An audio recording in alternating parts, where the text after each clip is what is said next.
Hello दोस्तों, कैसे हैं आप सब। मैं उम्मीद करता हूं सब बढ़िया होंगे और अपनी तैयारी में लगे हुए होंगे। मैं आपका भाई प्रदीप राजपूत फिर से आपका स्वागत करता हूं आपके यूट्यूब चैनल PRGS क्लासेस पे। जैसा कि मैंने आप सबको बताया था, पिछली वीडियो में बताया था कि हम एक सीरीज और स्टार्ट करने वाले हैं डेली करंट अफेयर्स की, जिसमें हम मैपिंग, जोग्राफिकल मैपिंग जो होती है वो, और जो हमारे जो करंट अफेयर्स में न्यू न्यू टॉपिक चलते रहते हैं, जो हमारे IAS के प्री के लिए, मेंस के लिए, और जो तुम्हारे जो स्टेट का एग्जाम है उनके लिए इंपॉर्टेंट है, महत्वपूर्ण है, वो सब हम टॉपिक्स देखते चले करेंगे जो हमारे करंट अफेयर्स में, डेली करंट अफेयर्स में चल रहे हैं। ये जो टॉपिक्स है मैं बेसिकली द हिंदू से लिया करूंगा, ठीक है। कुछ स्टेट के जो न्यूज़पेपर हैं उससे भी कुछ टॉपिक हम लिया करेंगे, या जो भी इंटरनेशनल रिलेशन के जो टॉपिक वर्तमान में हमारे न्यूज में है हम उसके बारे में चर्चा करेंगे, ठीक है। जैसे कि आज मैं आप सबसे पहले जो है ये टॉपिक लिया हुआ हूँ G20 सम्मेलन, जो हमारा वर्तमान में कहाँ हो रहा है, इंडोनेशिया में हो रहा है। कहाँ हो रहा है हमारा, इंडोनेशिया में G20 सम्मेलन हो रहा है, इंडोनेशिया में, ठीक है। आज हम इसके बारे में पढ़ेंगे और काफी महत्वपूर्ण है G20। इसके बारे में कई बार हमारे जो एग्जाम होते हैं उसमें कई बार पूछा जाता है। इसमें क्वेश्चन बन जाता है कि G20 में कितने देश हैं, ठीक है, इसकी स्थापना कब हुई थी, इसका इसकी क्या कार्य पद्धति है, इसमें क्या क्या चीजें हैं, कि जो हमारे इसका क्या महत्वपूर्ण है और इससे क्या प्रभाव पड़ता है देशों पे, तो उसके बारे में हम इसमें पढ़ेंगे। क्या है कि आप सब जो न्यूज़ देख रहे होंगे, जो न्यूज़ को फॉलो करते हैं वो सब जानते हैं कि हमारे जो प्रधानमंत्री हैं वो 14 से 16 तक कहाँ गए हुए हैं, इंडोनेशिया की यात्रा पे गए हैं। 16 तारीख से 14 तारीख से 16 तारीख तक की यात्रा पे हम कहाँ गए हुए हैं, हमारे प्रधानमंत्री इंडोनेशिया गए हैं। इसीलिए मैंने ये टॉपिक आज लिया है, ठीक है, क्योंकि जो वर्तमान में हमारे जो करंट अफेयर्स में रहता है वो ही अधिकतर जो एग्जाम हमारे आने वाले हैं, आगे को आगामी जो एग्जाम है उनमें ये टॉपिक पूछे जाएंगे, ठीक है। तो हम काफी डिटेल में इस टॉपिक को पढ़ेंगे। सबसे पहले क्या है कि जो G20 एक सम्मेलन है, G20 जो एक संगठन है, उसमें जो है पहले हम देश देख लेते हैं, उसमें देश कितने हैं। उसमें जो है टोटल कितने हैं, 8 और 11 कितने हो गए, 19 देश इसमें टोटल देश है, 19, ठीक है। 8 जो है एक जो संगठन है G8 जो है, उसके जो 8 देश हैं, अमेरिका, रूस, Britain, Japan, France, Italy, Canada, Germany, ये है। और 11 देश वो जो हैं जो इसमें नहीं है, G8 में नहीं है, वे भी इसमें 8 देश इसमें वाले संगठन में हैं। कौन कौन से हैं वे, कौन से, भारत, ब्राजील, ऑस्ट्रेलिया, चीन, मैक्सिको, दक्षिण अफ्रीका, दक्षिण कोरिया, तुर्की, सऊदी अरब, यूरोपीय संघ और अर्जेंटीना, ठीक है। ये सब देश भी इस संगठन में G20 में वर्तमान में है। और यही हमें सबसे ज्यादा याद रखने की जरूरत है। इनसे ही क्वेश्चन पूछ लिया जाता है कई बार कि कौन के G20 के 5 देशों के नाम पूछ लेंगे या 6 देशों के नाम बोल उसमें सीरीज में दे देंगे और पूछ लेंगे इनमें से कौन कौन से देश G20 के देश हैं, या फिर 4 नेम दे देंगे और उसमें से पूछ लेंगे कि कौन कौन से देश आपके G20 के देश है। जैसे पूछ लेते हैं कि अमेरिका, रूस, आपका नॉर्थ कोरिया और जी तुम्हारे पाकिस्तान, इनमें से कौन कौन से देश हैं जो G20 के देश हैं। आप सब जानते हैं कौन से, अमेरिका, रूस है, बाकी दोनों नहीं है। तो इसी प्रकार ऐसे क्वेश्चन हमारे जो है एग्जाम में बन जाते हैं, ठीक है। तो इसमें क्या है, अमेरिका, रूस, जापान वगैरह ये देश है, तो अब आप इन देशों को याद रखें, ठीक है। तो जैसे कि आप सब जानते हैं कि हमारे जो प्रधानमंत्री हैं वो वर्तमान में कहाँ गए हुए हैं, इंडोनेशिया गए हैं, क्योंकि इसकी जो संगठन है, इसकी बारी बारी से जो इसके देश हैं, इसके संगठन में जो देश है उनको इसकी अध्यक्षता करने का मौका मिलता है। और ये साल में एक बार इसकी बैठक की जाती है, वर्ष में G20 की सम्मेलन की बैठक की जाती है। होने को तो 2 भी हो सकती है, पर मिनिमम एक बैठक करना अनिवार्य है, ठीक है। और मैं एक चीज बता देता हूँ, G20 देश की जो स्थापना है वो कब हुई थी, 1999 में, ठीक है। 1999 में इस संगठन की स्थापना की गई थी। और इसकी स्थापना का मुख्य कारण क्या था कि जो इन देशों की जो इकोनॉमी है, जो आर्थिक गतिविधियां हैं, उससे इस पर डिपेंड है कि ये देशों की जो आर्थिक गतिविधियां हैं उसकी निगरानी करती है। ये आर्थिक गतिविधियों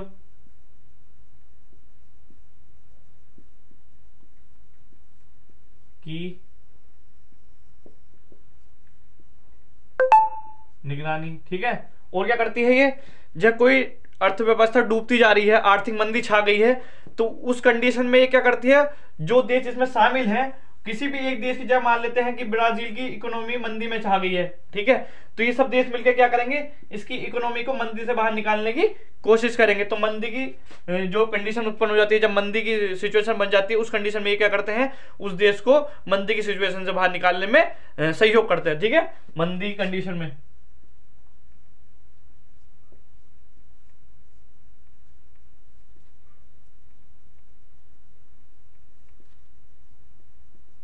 सहयोग। ठीक है, मंदी में ये क्या करते हैं, सहयोग करते हैं। तो ये किस लिए इसका गठन क्यों किया गया था, जो जितनी भी आर्थिक गतिविधियां हैं या जो हमारे आप सब जानते हैं विश्व बैंक है या जो मौद्रिक संगठन है हमारे, उनके थ्रू ही इसका गठन किया गया था, मेनली विश्व बैंक की।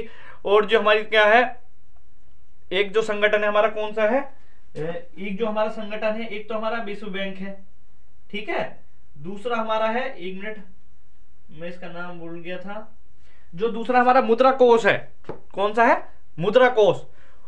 इन दोनों के माध्यम से ही संघ G20 देशों का इसका संगठन का गठन किया गया था, मुद्रा कोष के थ्रू और विश्व बैंक के थ्रू।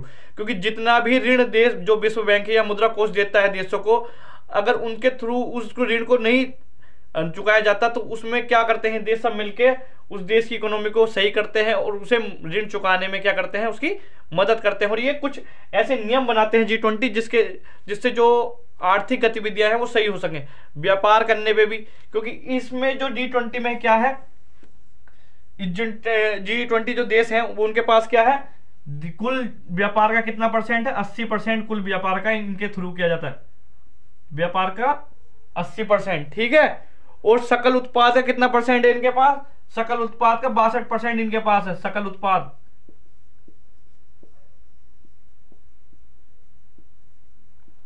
का 62% इनके पास है। 64% इनके पास क्या है, इन देशों में क्या है, जनसंख्या है इनकी, इन देशों के ये जो देश हैं इनके पास ही 80% व्यापारिक गतिविधियां इन्हीं देशों के थ्रू की जाती हैं विश्व में। ठीक है, विश्व में 62% सकल घरेलू उत्पाद जो है इन्हीं देशों के माध्यम से उत्पाद किया जाता है। 64% जनसंख्या इन्हीं देशों में निवास करती है विश्व की। ठीक है, तो काफी महत्वपूर्ण और बढ़िया इकोनॉमी वाले देश हैं ये, जिनकी इकोनॉमी काफी बड़ी है और इनके इकोनॉमी के डाउन होने से ही विश्व पे प्रभाव पड़ता है। क्योंकि अगर अमेरिका जैसा देश है, इनकी इकोनॉमी डाउन हो जाती है तो पूरे देश में मंदी, पूरे विश्व में, देश नहीं पूरे विश्व में क्या छा जाती है, मंदी छा जाती है। ऐसी भारत है, रूस है, ये देश ऐसे हैं जिनकी इकोनॉमी काफी बड़ी है और ये विश्व की आर्थिक गतिविधियों में सबसे ज्यादा योगदान करते हैं। ठीक है, सबसे ज्यादा योगदान जो है विश्व की अर्थव्यवस्था में इन्हीं का है। ठीक है, तो ये होगी G20 के बारे में। अब हम देख लेते हैं ये वर्तमान में न्यूज में क्यों है। क्या है कि इंडोनेशिया में वर्तमान में इंडोनेशिया इसकी अध्यक्षता कर रहा है और इसका अध्यक्ष वही देश होता है जिस देश के थ्रू इसकी मेजबानी की जाती है। इसमें बेसिकली वित्त मंत्री, जो विश्व बैंक और मुद्रा कोष के जो अध्यक्ष होते हैं और उसके कार्यकर्ता होते हैं। ठीक है, यह जैसे कि जिसे इंडोनेशिया का जो बैंक है, खुद का जो एक जो बैंक होता है, जो हमारे SBI है, SBI RBI है, ऐसी हर देश का अपना एक बैंक होता है, उसका जो गवर्नर होता है वो उसकी जो कमेटी है उसमें शामिल होता है और उसके जो प्रधानमंत्री हैं उस देश के, वो उसकी अध्यक्षता करते हैं। ठीक है, तो वर्तमान में इंडोनेशिया इसकी अध्यक्षता कर रहा है और 14 से 14 तारीख तक हमारे जो प्रधानमंत्री हैं वो वर्तमान में इंडोनेशिया गए हुए हैं। ठीक है, अब हम देख लेते हैं दूसरा, इसमें आपके एक नई चीज क्या रखी गई है, नई इसका जो इस टाइम वर्तमान में टॉपिक है वो क्या है, वैश्विक ऊर्जा, जो हमारी क्लीन एनर्जी है उस पे इस पे जिक्र किया, जो पोल्यूशन होता जा रहा है, आप सब जाने ग्लोबल वार्मिंग से जो हमारे प्रभाव पड़ रहे हैं उस पे इसमें चर्चा की जाएगी। जैसे वर्तमान में आर्थिक मंदी चल रही है, कोरोना की वजह से जो आर्थिक मंदी है उससे निकलने के लिए कुछ प्रयास करे जाए, वो भी इसमें टॉपिक में इस वर्तमान में G20 के सम्मेलन में रखे जाएंगे। ठीक है, आर्थिक आतंकवाद, ठीक है, दूसरा आतंकवाद का भी इसमें रखा जाता है मेनली, और मेनली क्या आर्थिक गतिविधियां रखी जाती हैं। आतंकवाद इतना महत्वपूर्ण नहीं है, मेनली आर्थिक गतिविधियां इसमें रखी जाती हैं। एक मिनट में थोड़ा सा पानी पी लेता हूं।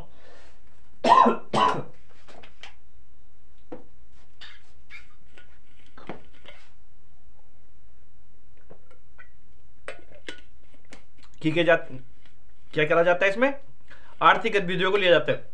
आप सब जानते हैं कोरोना महामारी के माध्यम, कोरोना महामारी के कारण पूरे विश्व में मंदी की कंडीशन बनी हुई है। आप सब जानते हैं जो हमारे पेट्रोलियम है, बहुत सारी चीज़ें ऐसी हैं जिन पे बहुत हाई प्राइस हो जाएंगे, जो खाने के उत्पाद हैं वो बहुत महंगे हो चुके हैं। ठीक है, क्यों? क्योंकि कोरोना मंदी के कारण सब देशों की इकोनॉमी बंद हो गई थी, एक देश का दूसरे देश से कनेक्शन टूट गया था, सबने अपनी अर्थव्यवस्था को बंद कर लिया था, जिसके कारण बहुत सारी इंडस्ट्री बंद रही महीनों तक। कच्चा माल ना होने के बाद, कच्चा ना माल होने के बाद और वर्कर्स ना होने के बाद इंडस्ट्री बहुत टाइम बाद अपना रिकवरी करना रिकवर हो पाई।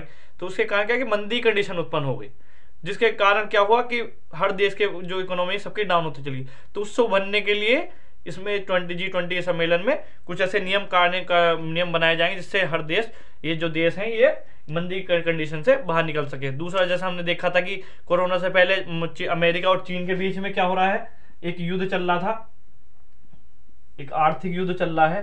ट्रेड, इन दोनों ने आपस में ट्रेड बंद कर दिया था। ठीक है, जो हम सब जानते हैं, हमारे जो अमेरिका के पूर्व राष्ट्रपति रहे हैं जो डोनाल्ड ट्रंप, एक संघीय आदमी थे, जो उन्होंने क्या करा था कि जो चीन के शी जिनपिंग है उनके साथ एक जवानी बहस स्टार्ट हो गई थी इनमें आपस में। और इन्होंने जो चाइना सी है, आप सब जानते हैं, मैं उसको मैपिंग में ही बताऊंगा बाद में, मैं लूंगा किसी दिन जो चाइना सी है उस पर क्या कहाँ विवाद है, उन सबको हम मैपिंग में थ्रू में पढ़ेंगे तो ज़्यादा हमें अच्छे से समझ में आएगा। तो फिलहाल मैं वैसे ही बता देता हूँ। तो उस पर रफड़ा चलता रहता है कि पैसिफिक ओशन को क्या कुछ हिस्से को चाइना अपना बताता है, उसे चाइना सी बोलते हैं, उसे अपने हिस्से में लेना चाहता है। ठीक है, तो वो था, तो जिसके कारण मंदी की कंडीशन पहले से उत्पन्न हो गई थी। इसमें ये चीज टॉपिक हम देखेंगे क्या, मंदी कंडीशन के बारे में इस बार हमारे जो G20 सम्मेलन है उसमें जिक्र करा जाएगा। तो इसलिए हमारे राष्ट्र प्रधानमंत्री क्या है, इंडोनेशिया गए हुए हैं। इस बार एक महत्वपूर्ण बात हो रही है कि इस बार जो हमारे रूस के जो प्रधानमंत्री हैं वो इसमें शामिल होने से मना कर दिया। क्यों? क्योंकि आप देख रहे होंगे, तुम सब जानते हैं, यूक्रेन और इस टाइम रूस के बीच में युद्ध चल रहा है, जो कि बहुत ही एक कह सकते हैं चरम पे पहुंचा पड़ा है। कई हजार सैनिक जो रूस के मारे जा चुके हैं, कई हजार सैनिक यूक्रेन के मारे जा चुके हैं, पर कोई निर्णय अभी तक नहीं निकला है। और इसकी जड़ में क्या कौन है? अमेरिका। हमेशा ध्यान रखना, अमेरिका ना किसी का दोस्त है और ना ही किसी का दुश्मन। उसके हित जहां भी जिसकी तरफ होंगे वो उसका दोस्त रहेगा, और जिसके खिलाफ होंगे वो हमेशा उसका दुश्मन रहेगा, चाहे वो भारत ही क्यों ना हो। वर्तमान में आप देख रहे होंगे भारत और अमेरिका के संबंध बहुत घनिष्ठ होते जा रहे हैं, महत्वपूर्ण हो रहे हैं, पर ऐसा नहीं है। अब कुछ टाइम पहले आप देख होंगे तो अमेरिका पाकिस्तान के साथ खड़ा था, जब हमारा 1970 का युद्ध हो रहा था, यह है ना।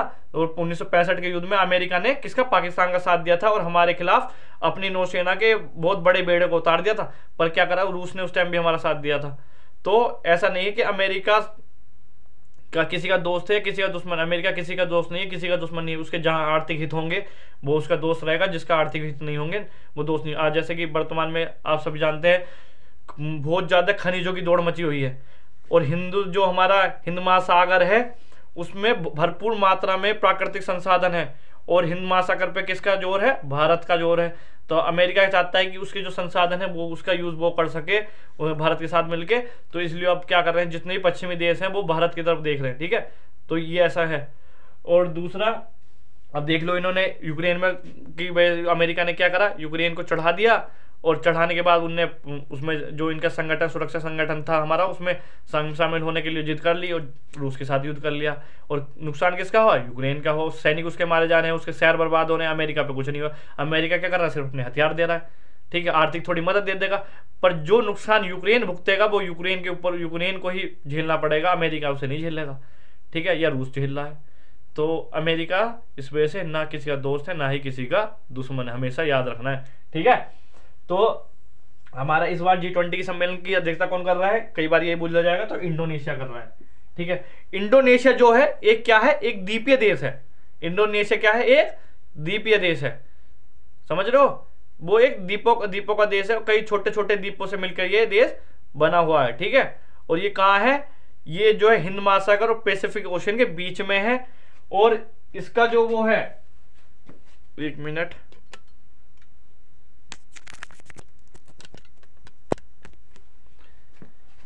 कहाँ है? ये छोटा सा देश है, ये मैं इसको बनाने की कोशिश करता हूँ। और ये कहाँ है? साउथ ईस्ट एशिया का देश है, एक साउथ ईस्ट एशिया का। जैसे कि मैं थोड़ा सा मैप रफली बना देता हूँ।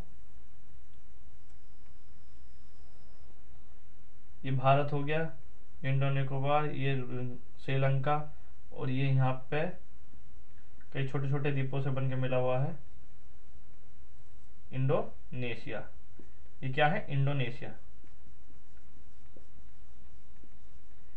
और ये क्या है? एशिया। ये भारत हो गया, ये श्रीलंका है। ठीक है, इंडोनेशिया कहाँ है? हमारे एशिया के कहाँ है? साउथ ईस्ट में। ठीक है, एक छोटा सा द्वीपीय देश है। तो मैं इसे मैपिंग के थ्रू आपको किस दिन को मैपिंग बताऊंगा, जिसमें मैं इनके जो जो महत्वपूर्ण स्थान है, इसमें कौन सी हमारे जल संधियां इनमें से एक देश के साथ दूसरे देश के साथ की गई है, कितने जल डमरू हैं, उन चीजों के बारे में हम देखेंगे। ठीक है, तो आज का ये टॉपिक था, आई होप आपको समझ में होगा। मेनली इसमें G20 के बारे में पढ़ना था। आप सबको मैंने बताया इसकी स्थापना 1999 में हुई थी। ये आर्थिक संगठन है और ये इसमें जो है कितने 19 देश हैं, उन 19 देशों के नाम याद रखने हैं, बस यही इसमें महत्वपूर्ण है। और वर्तमान में क्यों है? क्योंकि इसका जो 2020 का जो सम्मेलन है वो कहाँ हो रहा है? इंडोनेशिया में हो रहा है। इंडोनेशिया इसकी अध्यक्षता कर रहा है और हमारे वर्तमान प्रधानमंत्री वहाँ गए हुए हैं। ठीक है, तो ये बातों का आपको ध्यान रखना है और आई होप आपको समझ में आ गया होगा। तो मिलते हैं नेक्स्ट टॉपिक के साथ नेक्स्ट डे। जय हिंद, जय भारत।